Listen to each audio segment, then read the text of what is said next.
Welcome to the Making a Multi-Million-Dollar Med Spa podcast, where we dive into the art and science of building a thriving med spa. I'm your host, Kat Toronto. In this podcast, we're all about empowering medical professionals and entrepreneurs like you with the knowledge, tools, and inspiration needed to elevate your practice to new heights. Whether you're just starting your journey or you're a seasoned expert looking to expand, this is the place where the industry's brightest minds come together to share their secrets to success. So sit back, relax, and get ready to unlock the potential of your med spa with the Making a Multi-Million-Dollar Med Spa podcast. Let's go on this journey together, one success story at a time. Hey, I'm Kat Toronto. Welcome to this episode of Making a Multi-Million-Dollar Med Spa. I'm so excited to talk about summer. I think this has just happened to me since I've moved to the Midwest, where, in Arizona, it was summer every day. But in the Midwest, it's like, oh my God, spring is here, summer's almost here. I've turned into one of those people that talk about the weather. Today, we're going to talk about lasers during the summer. Typically, lasers really slow down and, for a lot of good reasons. But there's a lot of new data out that shows that, yes, lasers can be done safely if we treat the right person and at the right time with the right laser. And so let's talk about how we can increase our laser business during the summer. I mean, you want to? I do, because I think there's so many clients that would benefit from this. So let's talk about the client first and then the device. Which device will be safest? How do we approach that? So when I look at our clients at Aesthetic Care, is everyone a candidate? No. But, is everyone a candidate for everything that we do? No. So there's no big deal. I don't think it's a big deal that not everyone is a candidate. I think that if you're new to lasers, you would start with treating your Fitzpatrick 1 through 3s. So blue-green eyes, they burn before they tan. Those clients are going to be the best client, the best skin type to start this with. You're going to be less likely to have complications no matter the laser that you use. And if you do have a complication, the complications don't result typically in things like hypopigmentation, which can be very difficult, almost impossible to treat when we're treating our clients with melanin-rich skin. So let's be smart and let's start with clients or skin types that can bring that color back in, that we don't have complications that are not fixable. Starting with your Fitzpatrick 1 through 3s, I would say in the summer, again, starting with the face and not the body, because in my experience, I have a lot of clients that will wear sunscreen religiously on their face and never put an application of sunscreen on their body during the summer. So I think, again, starting with Fitz 1 through 3s on the face and then looking at those clients that do follow the rules that we're going to talk about today to say, can we take it down to the body during the summer, or do we just really limit it to the face? So another thing to think about is lifestyle. So what lifestyle, what habits does your client have with sunscreen? What kind of sunscreen do they use? How often do they reapply it? Do they wear hats? Do they wear clothing, long sleeves if we are going to be attempting the body during the summer? Do they sit underneath an umbrella? Is that umbrella light or dark? How much coverage are they really getting? And over the years, we educated our clients in a way that many of them do apply sunscreen. They apply it every hour or two, especially those that are athletic. They're out playing pickleball. They're wiping off their sunscreen with their towel and then not thinking to reapply it. Those people are potentially not candidates. But those that do reapply every hour or two while they're at the pool, while they're playing tennis, while they're gardening, they're wearing a hat, those things, they walk in the door and you don't see any bronzing, any tan going on in the area that you're treating. Why not treat them during the summer? Because, especially if we talk about very safe lasers that we're going to get to here in a minute, there's a lot of opportunity with that. So lifestyle definitely matters. What are they doing during the summer? What are their habits with sunscreen? What type of protection do they get? Where do they give themselves that protection? Is it face and body or just face? And that will help you to develop the right plan for them. I also like to think about their vacations. Are they the family that's going to take a lot of vacations during the summer because their kids are still in school and it's really the only time other than spring break that they can do it? So if I have a client that's going to be on 2 to 3 vacations during the summer, I'm probably not going to pick the summer for her unless she's, again, really compliant and it's the only time of the year that she can do it. I mean, think about our teachers. Sometimes the summer is the only time that they can have these treatments. And so if we don't talk to them about the opportunity of summer, they just may think they're not a candidate at all. So whether it's a school teacher, a teacher at a local university, this is a prime opportunity for them to have their summer treatments because they're not at work. They have weeks and weeks of downtime, possibly, right, that they could allow during that time. If they're the vacation going person, I may say no to summer just because I want them to enjoy their vacations, especially if they're not going to wear sunscreen and be compliant with hats. If they are the vacationer that is compliant with hats and sunscreen, I would just choose to do the treatment before or after either the vacation, as long as there are, at least 2 weeks to heal before. And that would be the main concern, because I don't want them to have a treatment like MOXI and be sloughing off while they're on vacation, wanting to get in the pool and applying lots of product and sunscreen. I really want that sloughing process to be fully complete before they're doing those things. And that typically takes, sometimes 5 to 7 days, but I would tell them 2 weeks. That way we've got that full week after the slough happens for their skin to really heal up, be super smooth, back to all of the products they're used to wearing. So compliance is really key when it comes to treating during the summer. And I think we all know those clients that walk in and say, oh my God, I wear sunscreen every day. I mean, my skin's just this color year round. And I'm thinking, really? Let me see your bum.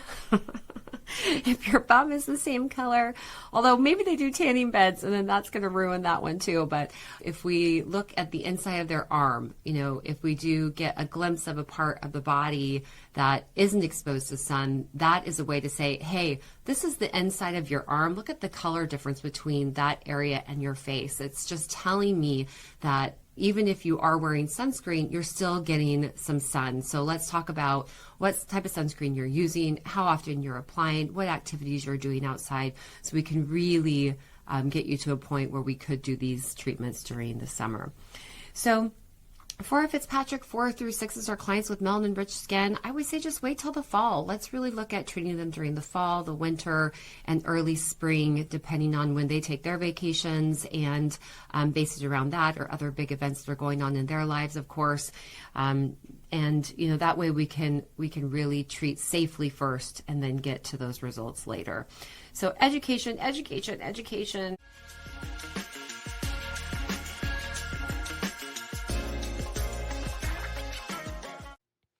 Nurse Rebecca here. If your team is ready for hands-on growth, come train with me at Mint Aesthetics. Our in-person training happens inside our state-of-the-art training facility and our sister company, Aesthetic Care Med Spa, one of the top-performing clinics in the country. You'll learn real treatment plans, real protocols, and real skills with real patients. Whether it's BBL, Halo, MOXI, Heroic, injectables, or consultations, we teach what works. Bring your team and leave with confidence. Learn more at mintaesthetics.com. Mint eCourse subscribers get full access to over 40 courses covering clinical training, business strategy, and day-to-day operation, all built from what is actually working inside a $20 million med spa. Our most popular courses include BBL, MOXI, and Halo, along with the perfect consultation, a step-by-step framework to help providers improve conversion and treatment planning. This is where the concepts from the podcast become structured, repeatable execution for your entire team. Visit mintaesthetics.com and use the promo code podcast to get $500 off.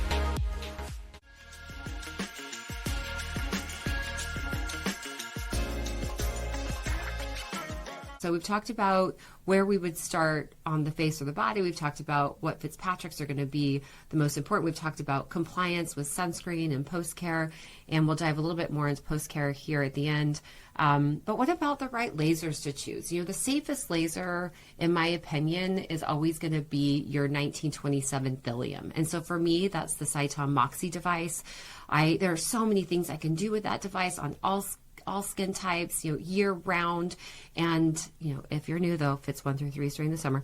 And so I love the MOXI because it creates a downtime that is so easy compared to the results that we get. It continues to blow my mind how great the results are while the downtime is just so insignificant. And it's the reason why our clients love it. It's the reason why our team loves it. It's the reason why it does so well for us here at Aesthetic Hair. And so if you're going to start with any laser during the summer, I would say start with MOXI. Now, there was also a study that came out recently about non-ablative fractional devices or lasers and how we are seeing that they actually prevent non-melanoma type skin cancer, which is huge. So not only are we able to improve the texture, polish the skin, brighten the skin, we're creating healthier skin. And so it gives me something else, another viewpoint on why I use this device year round, why I continue to use it during the summer. So what are some other wavelengths that would also be safe during the summer? If you have an ND YAG, so whether it's that Clear Silk or Clear Vion Cyton, or, there's a number of devices that have an ND YAG, and there's different ways to deliver that energy. And so that's also going to be a variable that you would want to consider. But ND YAGs are, they are a device. It is a wavelength that's very safe on Fitzpatrick 1 through 6s. We use it for laser hair removal. We use it for vascular lesions and conditions. And so you could definitely continue to use your ND YAG during the summer. Now, if they have a tan walking in the door, do I want to treat them with any laser? If it's a recent tan, for me, I would say no. I know that some would tell you yes, but I would say at least give it, a week. They haven't just come off the boat and jumped right into the laser. I would rather wait, again, a week just to let all the melanocytes calm down to prevent complications post-treatment. And, but, an ND YAG would also be an option. So you could stack an ND YAG, treat the vascular lesions with MOXI, and that would be a super safe treatment to address redness in the skin, overall texture improvements with the MOXI, reduce pore size with the MOXI, not forever, but for a short period of time, smooth the skin, polish the skin. So a gorgeous combination during the summer. Now, for all of you that have MOXI, I almost guarantee you also have Heroic or Hero, one of the BBL modules. And so would I do BBL during the summer? Heck yeah, especially if my client is a Fitzpatrick 1 through 3, they wear sunscreen, they wear their hats, I'm treating the face. And I can look at the face and say, yes, the skin on the face has not been out in the sun. Then of course, I'm so confident using that technology on the face. Now, if I look at the same client, she's tan on her neck and her chest, I'm going to choose not to treat those areas with BBL. I might just do MOXI on the neck and chest. And so it would look like this. I would do the BBL portion on the face and follow immediately with MOXI, and then jump into neck and chest for the MOXI only. And so that way I could really still treat face, neck, and chest, but not be treating with the BBL. And so the BBL, what is the complication? Of course, when the client has tan skin, there's more melanin. The energy gets absorbed by melanin, creates heat, and that's what gets the result with pigmented lesions and vascular lesions. But if there's a competing chromophore of melanin around those pigmented lesions and vascular lesions, which is the tan, all of that is going to heat up. It's going to create much more heat, and that's where we see things like striping, stamping, and even blisters. And so I definitely want to avoid the blisters. It's happened, but whenever possible. And so if I avoid treating tan skin, I can avoid getting blisters. If you get the striping, the stamping, which has happened to me, the more you do lasers, if you say it's never happened to you, I kind of honestly wonder how much you've done. Eventually it's probably going to happen, but that's okay because it's fixable. The complication that's really not fixable is if we get a blister, the blister gets picked off and then it hypopigments.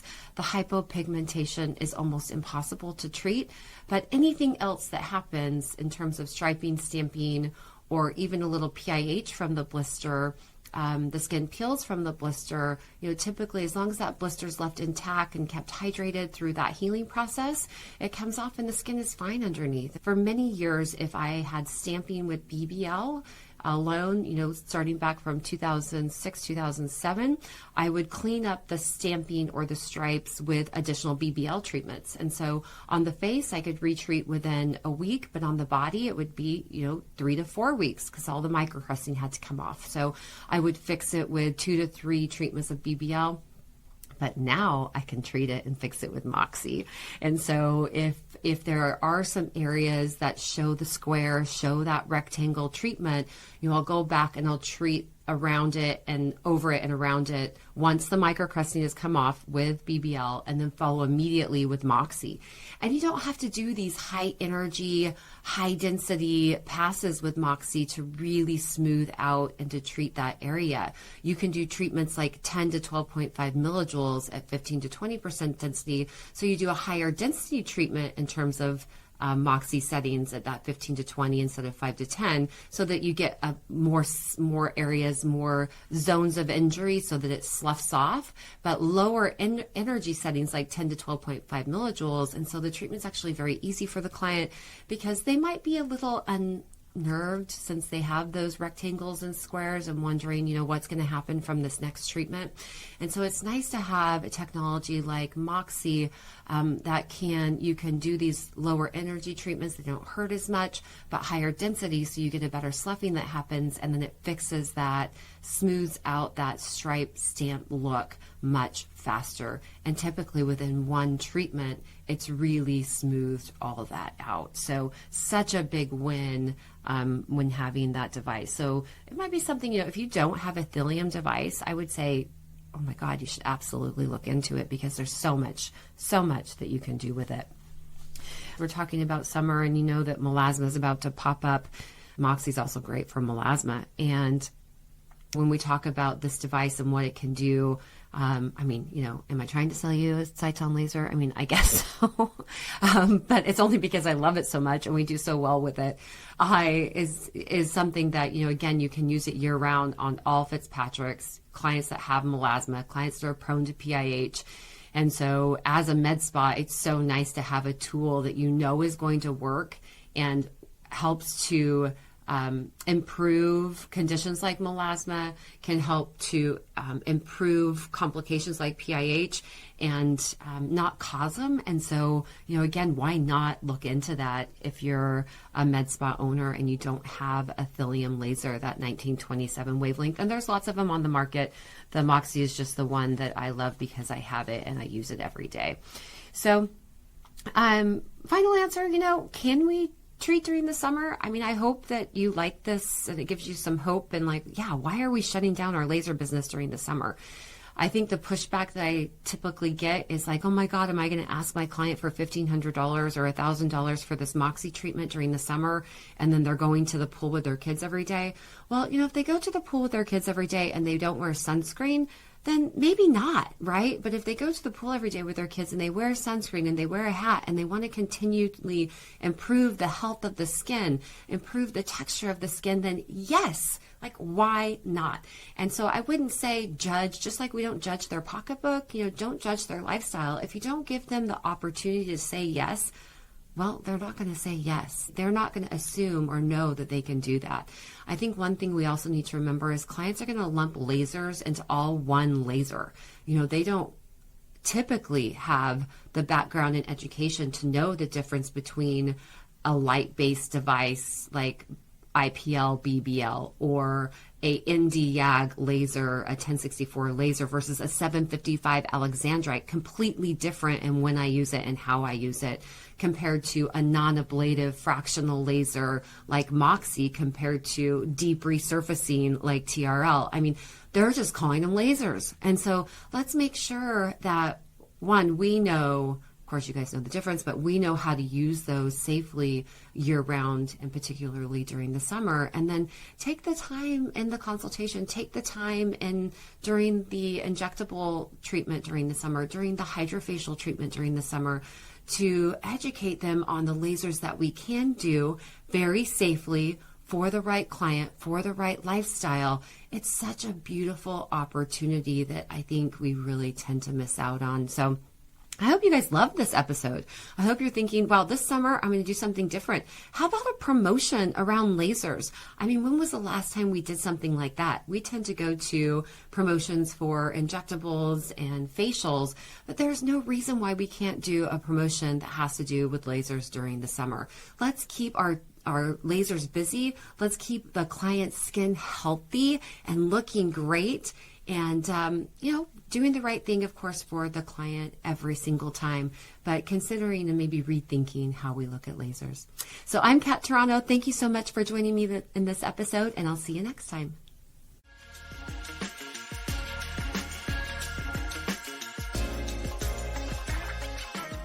Most clinics don't have a device problem. They have a utilization problem. You've invested in lasers, but inconsistent providers and underperforming consultations are limiting your revenue. The Laser Mastery Track is a 6-month performance program built to fix that.